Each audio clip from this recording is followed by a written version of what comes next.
A very different culture and society developed in the southern colonies as compared to the middle colonies and New England. These colonies included Maryland, Virginia, North and South Carolina, and Georgia. These colonies were among the richest and most profitable of all the American colonies because the climate and the topography favored the raising of very profitable cash crops. These include tobacco, rice, and indigo, which was used in the wool industry.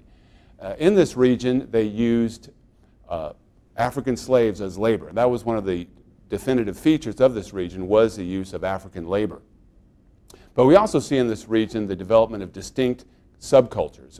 For example, in the Chesapeake, which would include Virginia and Maryland, the Carolina Low Country, which would be like South Carolina and Georgia. There was also a distinct subculture emerging among the African slaves. There was an emerging African American culture. Then, of course, there was the backcountry, which was a region near the Appalachians, where they had their own distinct culture. And we're going to be looking at these different cultures today. Now, we're going to begin by looking at the history of each one of the different colonies, and we're going to begin with Virginia. In the middle of the 17th century, Virginia experienced really rapid population growth, and what brought on this growth was the arrival of some 50,000 settlers, primarily from England. That's just a rough estimate. And now most of these settlers who came in the middle of the 17th century were poor Englishmen, poor peasants, and they came primarily as indentured servants. And they were fleeing poverty, they were fleeing political instability, because the middle of the 17th century, of course, was the time of the English Civil War in England and the time of the dictatorship of Oliver Cromwell. We've already examined that in an earlier session. Now, there were among these settlers some English aristocrats, some minor English aristocrats who fled England because they did not support Oliver Cromwell. They opposed the Puritans, and they were royalists. They were loyalists to the Stuart kings. And so you did have, in Virginia in particular, a small segment of the population that were of English aristocratic blood who established some plantations. They had the means to establish plantations in Virginia. Now, one thing you have to remember about Virginia in the middle of the 17th century was that they basically enjoyed virtual autonomy or independence. That was one reason why English aristocrats who didn't like Cromwell came to Virginia. Now, what had happened in Virginia was that Charles I, before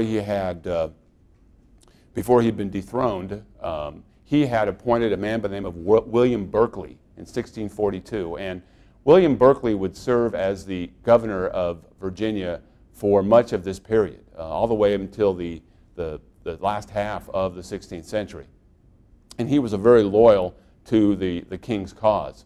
Now, in Virginia, they enjoyed self-government, and the governor ruled in conjunction with a colonial legislature. In 1619, for the first time, every town or borough sent representatives to a legislature, and this was called the House of Burgesses, because the term burgesses is derived from the English word for town or borough. And under this arrangement, all landowners had the right, under English tradition, to vote and elect representatives to the House of Burgesses. And it was the same principle as we already saw exercised in the Parliament in England. So what the House of Burgesses is one of the oldest legislatures in the entire Western Hemisphere.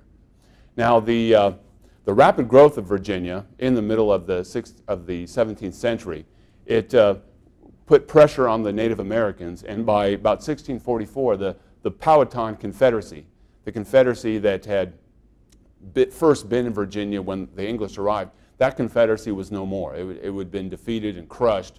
And by the middle to late 17th century, the Virginia colonists were pushing on the Susquehannocks. They were an even larger tribe in the interior of Virginia and as far north as Pennsylvania. Now, as the Native Americans felt pressure from the colonists as they were moving into the interior, this began to create some problems, and this would begin an incident known as Bacon's Rebellion. You see, what had happened was that Governor Berkeley refused, for a number of reasons, to take actions against the Susquehannocks. So the Susquehannocks were attacking local settlers, but the governor, the royal governor, Berkeley, wasn't doing anything about it. So eventually what happened is that the Virginia colonists on the frontier, they just went ahead and organized their own militia in 1676, and they elected as their commander a man by the name of Nathaniel Bacon, who was an English aristocrat himself, Oxford educated. And he organized the colonists into a militia. He helped lead them, and he led this colonist to victory over the Susquehannocks. Well then, after being victorious in the Susquehannocks, he argued that the governor Berkeley and his corrupt crowd were basically incompetent, and that they had not taken actions against the Indians because they were involved in this fur trade with the Indians. So he asked the militia to march with him against the governor. So that's what they did. The Virginia militia, they marched on Jamestown. Governor Berkeley had to flee the scene, and Jamestown itself was burned to the ground in 1676. Now, fortunately for Berkeley, Bacon became ill and died soon after this event, and fortunately for Berkeley, he was able to reassert his leadership, and he ended up capturing some of the leaders of this militia and having them hung as traitors. But this whole episode is known as Bacon's Rebellion, and it had some important significance for Virginia history and for the history of the South in general. First of all, it was clear that many of Bacon's soldiers, the militia that fought for Bacon, were former indentured servants, and many of them were indentured servants who they had started their own farms, but they still remembered some of the grievances they had had when they had been indentured servants. So it is believed that many planters, after Bacon's Rebellion, figured, hey, let's not have any more indentured servants, because when we let them go, that can create problems for us. So for that reason, it is believed that planters had more of a greater incentive to purchase more expensive African slaves. They were more expensive indentured servants, but unlike indentured servants, they did not have to be freed, and they couldn't become potential troublemakers for the planters. So what we see happening is that in the years following Bacon's Rebellion, the number of African slaves in Virginia really quickly rose. For example, between 1680 and 1700, the number of African slaves just in Virginia more than doubled and nearly tripled, from 4,000 to 10,000. So Bacon's Rebellion played a role in firmly establishing African slavery as the labor force in at least Virginia. Now let's turn to Maryland. Maryland is another one of the southern states. It was the second oldest southern colony, and was originally founded as a haven for Roman Catholics. Charles I, when he was still king, granted a man by the name of George Calvert, also known as Lord Baltimore, he granted him this land in Maryland. And it was what we call a proprietary colony, just like what we saw later with William Penn, in the sense that the Calvert family would be the hereditary rulers, or have the right to govern this colony. And now Mr. Calvert, Senior Calvert, died soon afterwards, but his family carried on the tradition. And by 1634, they had established the first settlement in Maryland at St. Mary's. Now, the way that the colony was designed by the Calvert family originally was that they were going to make these large land grants to fellow Catholics. Remember, you got to remember that in England, Catholicism was against the law. So the idea was that Catholic aristocrats could come and establish themselves and live in Maryland. And the idea was that they were going to reproduce the old English village structure, where they would bring in tenants to work the land for them. But you see, this plan didn't work out because it was very difficult to recruit peasants from England to come over as tenants in Virginia. Why go to all that risk of crossing the Atlantic so you can just be a tenant farmer in the New World? So what they instead opted to do was to adopt the headright system that we already saw established in Virginia, where anybody who could bring over laborers would be granted land, and often these people came as indentured servants, where it was agreed that after a certain number of years they might have the opportunity to have their own farm after they had served their time as indentured servants. So, and this seemed to work. Now you got to remember that even though it was haven for Roman Catholics, from the very beginning it was determined that Maryland would be a colony where there would be religious freedom. So any Christian could live there. So what we see happening in the mid-17th century as all these indentured servants came in, most of these indentured servants were English Protestants. They were Anglicans. And in some cases, if they were fortunate and made it through their years as indentured servants, they acquired land of their own. Now, in Maryland, just like in Virginia, because of English tradition, there was a general assembly. The idea was that all landowners had the right to elect representatives to the General Assembly. Now, you had to own property to be able to vote. Now, what we see happening in Maryland is that these indentured servants, after they'd done their time, and if they were fortunate enough, they could start their own farms and become landowners themselves. So over the course of the 17th century, you see a situation where the General Assembly came to be more and more dominated by Protestants because they were landowners and they could vote. But you had a situation where the governor was Roman Catholic, appointed by the Calvert family, and most of the counselors and advisors of the governor were Roman Catholics as well. And since there was a traditional hostility between Catholics and Protestants, this created problems. And many leaders in the Protestant-led General Assembly came to see the Roman Catholic government as corrupt and needed to change. So what happened is that Protestant legislators and farmers in Maryland organized what they called the Protestant Association. And they did everything they could to try to get the royal governor to get rid of the proprietary government of the Calvert family. In 1676, they made this effort. In 1681, they made this effort to no avail. But then, in 1688, they got their chance. The Glorious Revolution occurred. Remember, that's where the English Parliament got rid of the Roman Catholic king, James II.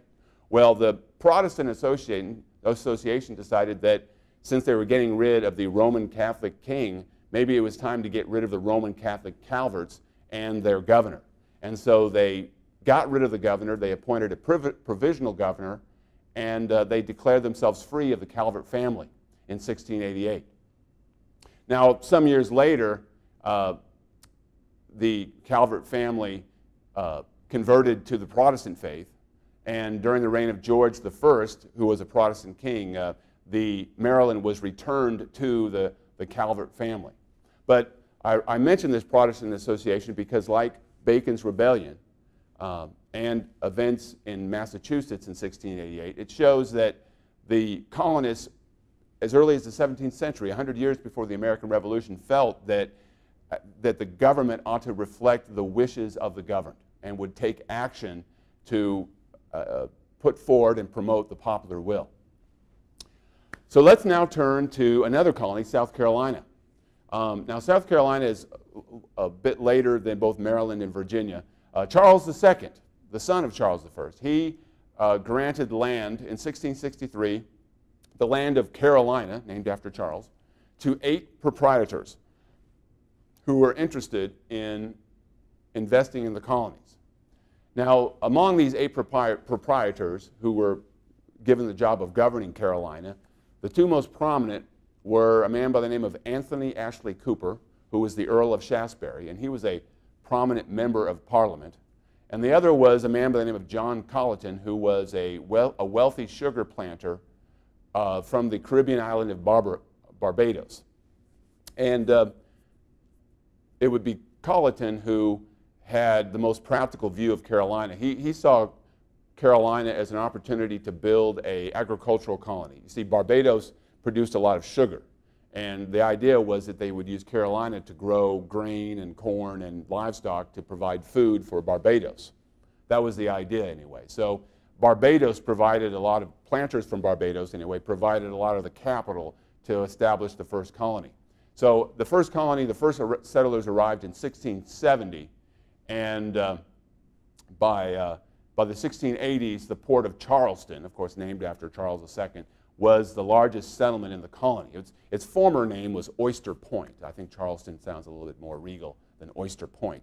Can you imagine going vacationing in Oyster Point? But anyway, I digress. But anyway, so now another feature of Carolina was that the Earl of Shaftesbury, the other proprietor involved in the colony, he actually asked one of the foremost English philosophers of his day to draft a constitution for the new colony. It's called the Fundamental Constitutions of Carolina.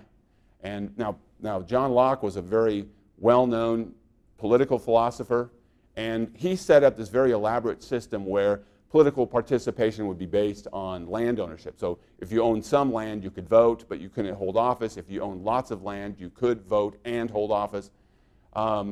Now, much of this plan was never fully implemented.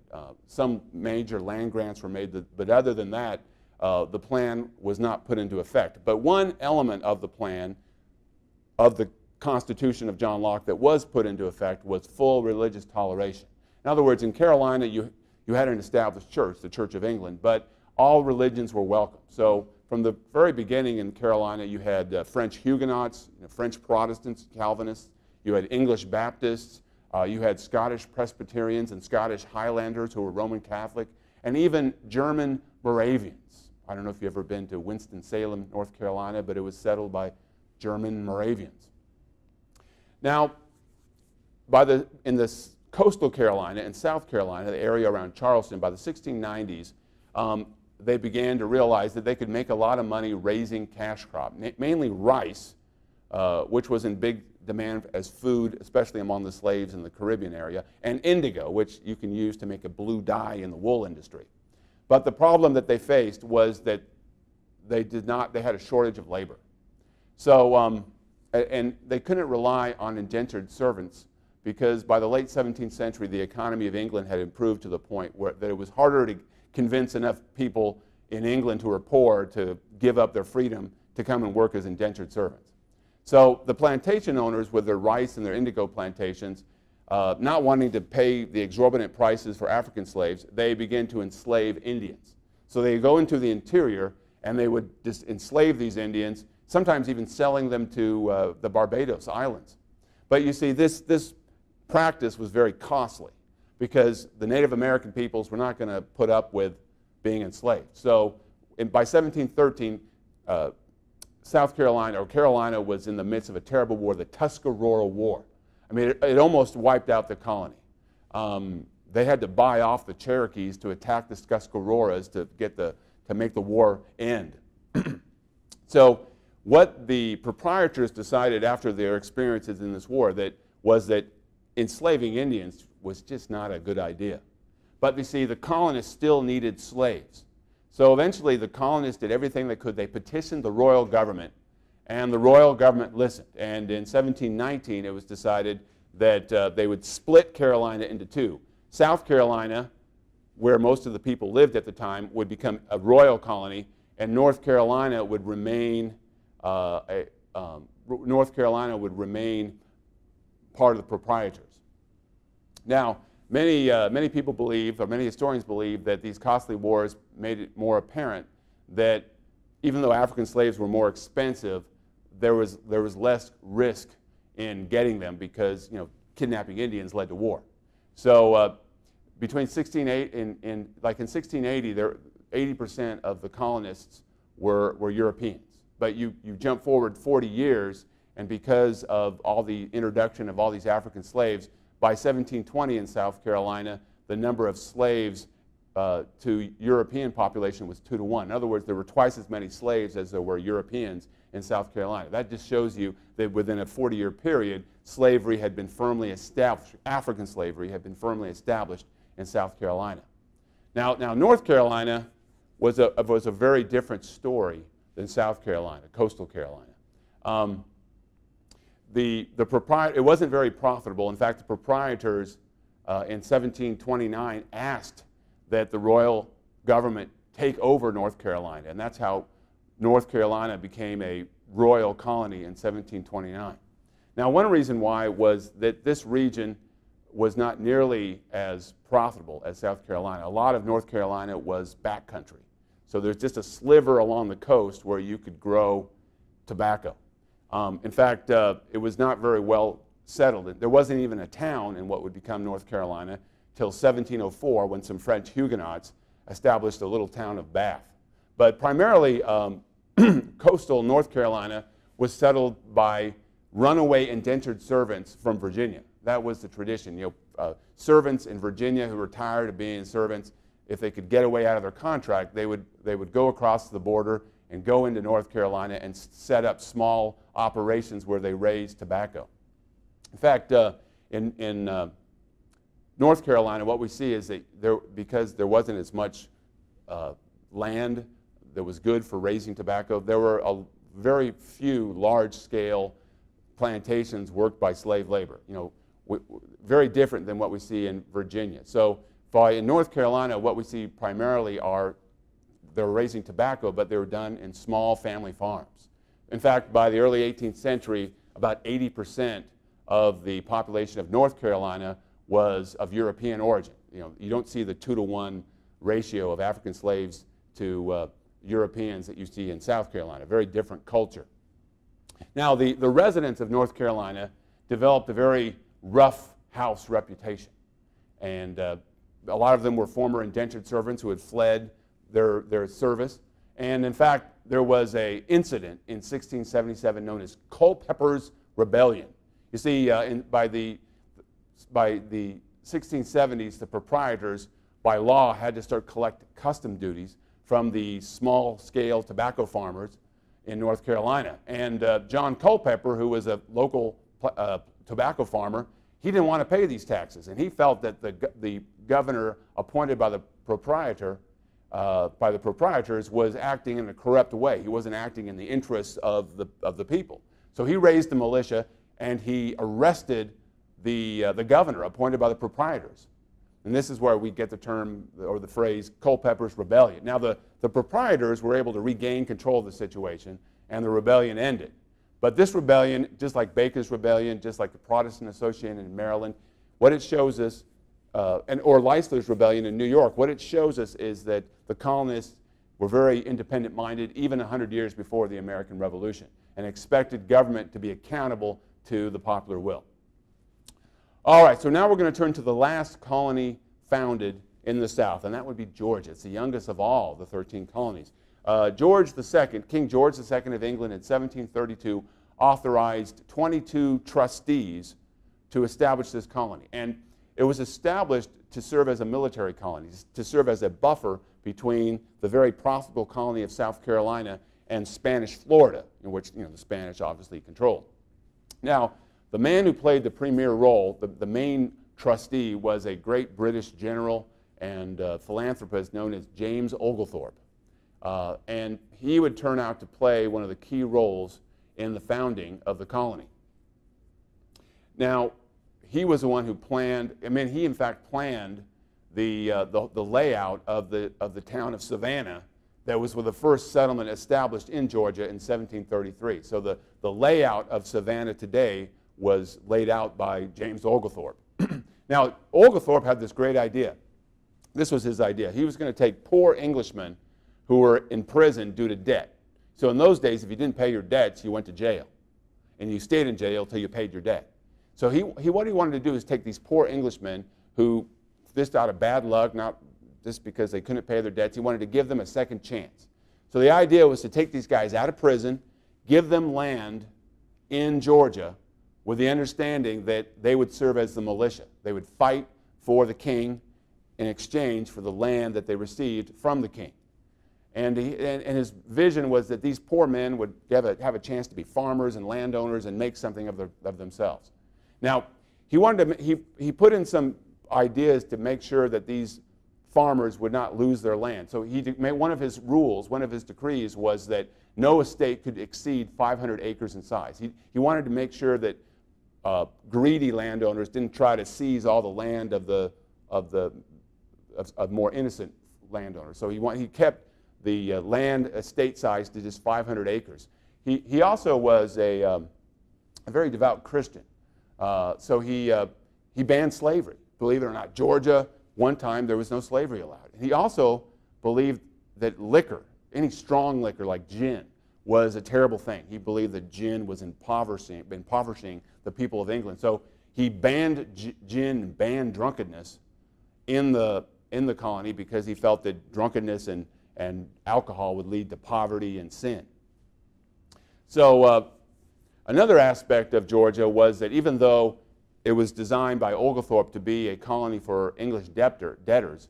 A large contingent of the colony consisted of German Protestants who were fleeing persecution primarily in what is today Austria and southern Germany. So there was also a large German contingent from the very beginning established in Georgia.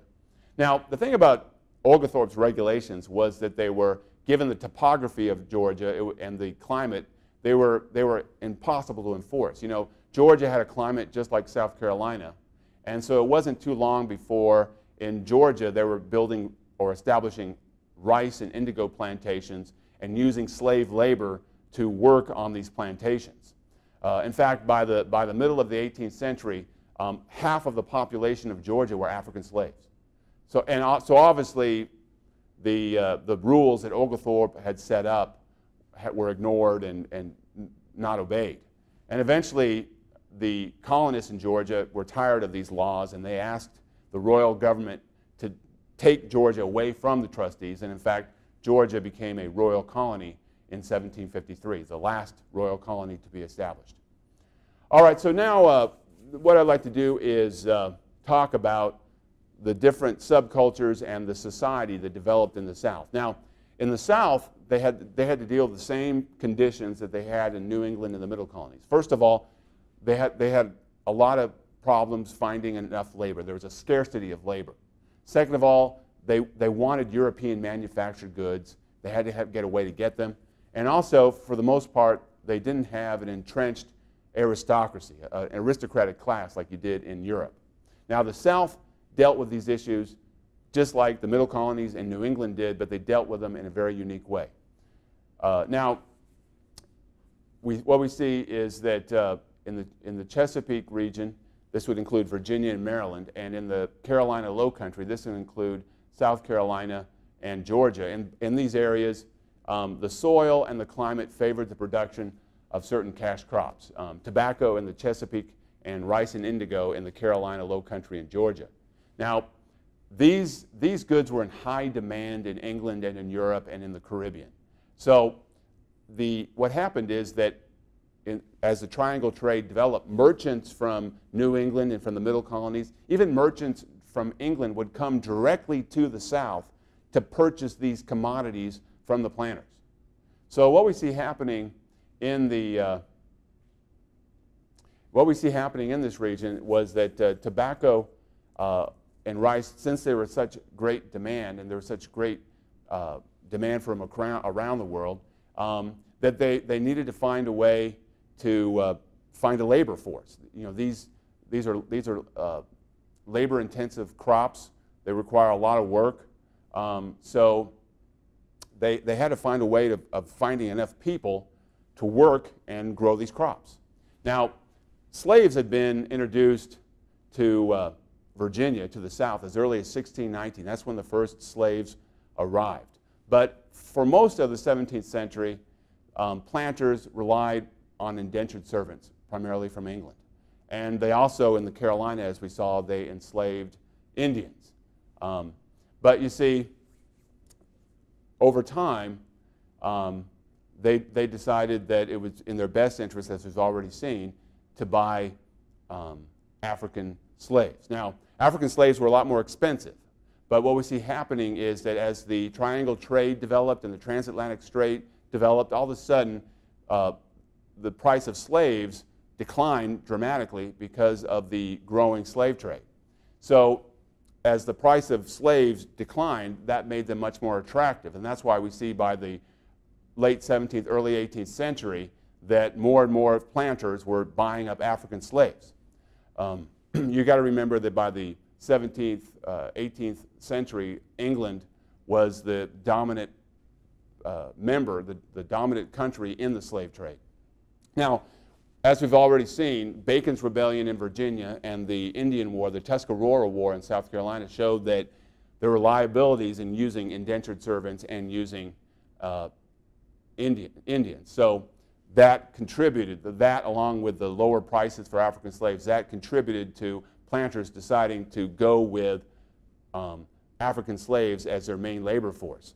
Another factor to take into consideration was that by the late 17th century, it was getting harder to get indentured servants, even if you wanted indentured servants, because as the economy got better in England toward the end of the 17th century, it was harder and harder to find people willing to sacrifice their freedom in order to get to the New World. So that made it harder to get indentured servants. Now, by the end of the 17th, early 18th century, another attractive feature for planters of using African slaves was that not only did they have the people, but they had any children born to the slaves. So there developed the practice where children born of African slaves became slaves themselves. So once you bought a number of slaves, you could grow more slaves. So that made African slavery that much more attractive to plantation owners. Now, what we see happening in Southern society, that the owners of large plantations were the wealthiest people, not only in the southern colonies, but in all the colonies. They were very, very wealthy, and when it came to investing their capital and investing their money, since they made so much money off of slavery and off of crash crops, they would just buy more land and buy more slaves. And so what we see happening is that you don't see wealthy merchants as much in the South. The wealthiest people in the South were planters, not wealthy merchants. Now, there were some ports like Baltimore and Charleston and Savannah that had merchants, but there were far fewer in number than what we see in New England or the middle colonies. The South also did not have very many cities or towns where commerce occurred. And the reason for that was that the planters traded directly with merchants right at their plantations. You see, a lot of the plantations would be located along bodies of water, along rivers, and so planters would actually come right to the plantation to buy the goods from the planters. So you didn't have market towns like you see in New England or the middle colonies. And so you have a situation where smaller planters, smaller farmers would be dependent upon the local wealthy planter to market their goods. So if you were a smaller planter, you'd have to hope that the wealthy planter in the neighborhood would allow you to have contact with the merchants. And also wealthy planters provided credit to the less wealthy farmers in the region. Now, it's important to remember that the planters only made up a very small percentage of the entire population. Probably around 1760, at the eve of the American Revolution, the planters made up about 3% of the entire population. And these planters assumed the position of the colonial aristocracy. They were the aristocracy, in their view, of the area, of the colonies. Now, a good many of these aristocrats were men of common origin. They weren't aristocrats. Now, Virginia was the exception. In Virginia, you did find some wealthy planters who were descended from English aristocrats. Like, take for instance, the family of George Washington. George Washington, Thomas Jefferson, James Madison, some of our founding fathers, they were descended, many of them, from wealthy aristocrats from England who had fled England in the 17th century to get out of Puritan Cromwellian England. Now, in the South, the aristocracy that developed adopted many of the same morals and manners of the English aristocracy. And so heavy drinking, heavy gambling, promiscuity, these were the hallmarks of the aristocratic life. You know, it was a very different situation than in New England, where, you know, the colonial merchant aristocrat in New England was expected to be an upstanding member of the Puritan church. Now in the South, the aristocrats, they attended church. They all attended the local Anglican church, which was the established church. But, you know, they partied on Saturday and showed up to church on Sunday. Church attendance was a social convention and something they did, but for the most part, the aristocracy of the colonies was well known as being quite the party animals, with the heavy drinking, the gambling, the games, and the promiscuity. Now, what we see happening in the South is that politically, this planter elite dominated elections. Generally, when it came to the colonial assemblies, it would be planters who would be elected to these positions, and other public offices as well. Now, it's important, though, to remember that in the South, just like in the rest of the colonies, you did have greater percentage of the population that owned land that you would ever find in England. So you did have a large number of landowners who lived in the South, much larger than you had in England. But it wasn't as great as, let's say, the Middle Colonies or the South. I mean, the Middle Colonies or New England. Now, one reason why the planters dominated these elections is because they had the money and influence to do so. I mean, if you're a small farmer, you rely on the planter to market your goods and to provide you with credit. So when it comes to the local election, you're gonna vote for that guy. And usually, whenever the planters were going to run for office, they would have to throw a big old party. On election day, there'd be free booze, free liquor, free entertainment. There'd be cockfighting. There'd be bull baiting. There'd be horse races.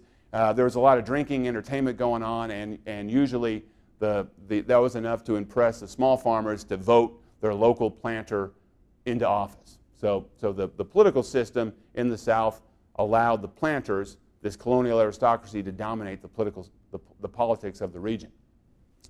Now let's take a look at one subsection of the southern colonies, and that would be the emerging African American culture. It's important to remember that most of these African slaves, most of them lived and worked on these very large plantations, whether in the Chesapeake or in the Carolina Low Country.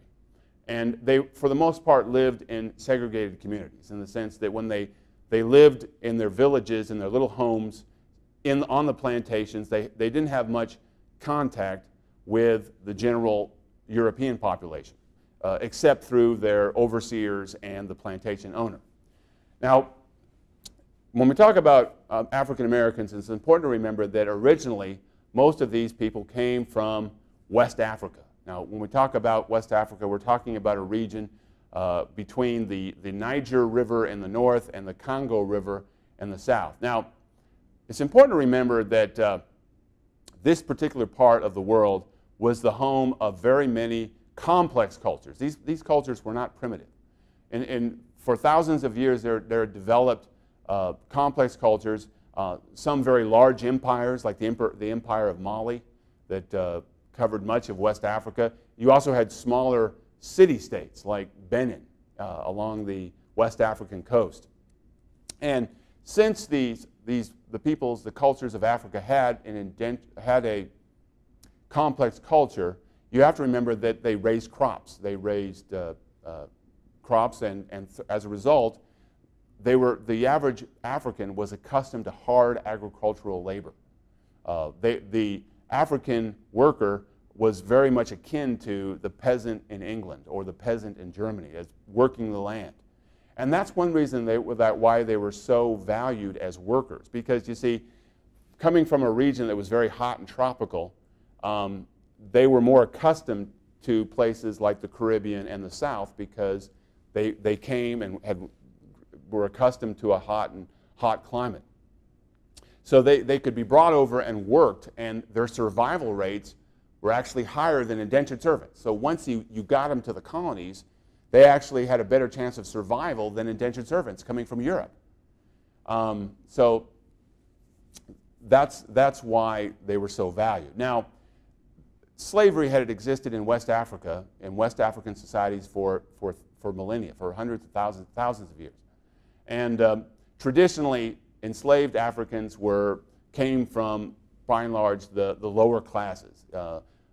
Not always. Now, a lot of them were prisoners of war. Whenever African states went to war, the prisoners who were taken would be sold into slavery. In African societies, if you were found guilty of a crime, you could be sentenced to be a slave, sold as a slave. And also, just as in Europe, if you couldn't pay your debts, one way to pay off your debts was to enslave yourself or your family. Now, in West Africa, slavery was a temporary condition. It usually didn't last a lifetime. Usually you could earn your freedom back after a certain number of time. But when European merchants began to buy these African slaves, they weren't going to be temporary slaves anymore. They were brought over across the Atlantic on ships, and it was quite horrible. I mean, they wanted to make a lot of money, of course, so they would load them up, and as many as they could on these ships to cross the Atlantic. And it's estimated that 80% of them died. I mean, out of only 20% of the people who made that trip across the Atlantic from Africa to the Western Hemisphere died. That's pretty horrible. So it was a terrible situation. So these merchants, these slave merchants, would bring over these African slaves. Now, it's important to remember that most West African slaves did not go to America. Most of them went to the Caribbean islands, like what is today Haiti and the Dominican Republic. A huge number of them went to Brazil. Now, early on in the slave trade was dominated by the Portuguese and the Dutch, primarily in the 16th and the 17th century. But it was in the 18th century, with the development of the triangle trade, that the English and the Americans kind of took over the slave trade. So the English and the Americans dominated the slave trade in the 18th century, and that was one of the reasons why the price of slaves dropped. And that's why by the end of the 17th, early 18th century, that's why so many African slaves begin to appear in the southern colonies. Now, it's important to remember that these people brought over from West Africa against their will, they quickly adapted, not quickly, and it took a lot of work, but they adapted to their new environment. Now, when they were brought over, they all spoke different languages. I mean, West Africa is very diverse. There was, just to give you an example, there's the Tiv language, there's Yoruba, there's Igbo. Some of these languages continue to be spoken in places like Nigeria today. But when they came to the New World, the only language that they shared was the language of their captors. So many of them came to speak English. So very quickly, when they arrived, they spoke English as their language so that they could communicate with each other. Now, another feature of the emerging African American culture was that in large numbers they converted to Christianity, especially when the Great Awakening came, which we'll discuss later. Now, you've got to remember that Islam had made some inroads into West Africa, but mainly it was worship. Islam was a religion of the elites. For most of the common people of Africa, they worshipped spirits. They believed that spirits of nature controlled human destinies, and that these spirits of nature could be won over by rituals and incantations. You maybe have heard of voodoo. Voodoo is actually, in the Caribbean islands, is derived from diverse West African religions. But when these people came to the New World, they were deprived of many of these local traditions. They didn't remember them. They lost the incantations. All that was lost when they were brought over, and so they were kind of in a vacuum spiritually. And so for African Americans, Christianity filled that vacuum. But it's also important to remember that West African languages, folklore, and music really continued to be spread by these African peoples when they came to this New World. It was not forgotten. I'll just give you one quick example. You've all heard of the banjo. You know, how much is the banjo a part of American popular folk culture? But the banjo is actually derived from a West African instrument. And a lot of what we call country music, rock and roll, a lot of that music has its origins in the rhythms and the melodies derived from West African traditions. All right, talk about our last subculture. And this would be the culture that developed in the backcountry along the Appalachian mountain chains. And this society was quite different than what we see happening in the rest of the southern colonies. And this culture really fully developed by about the middle of the 18th century.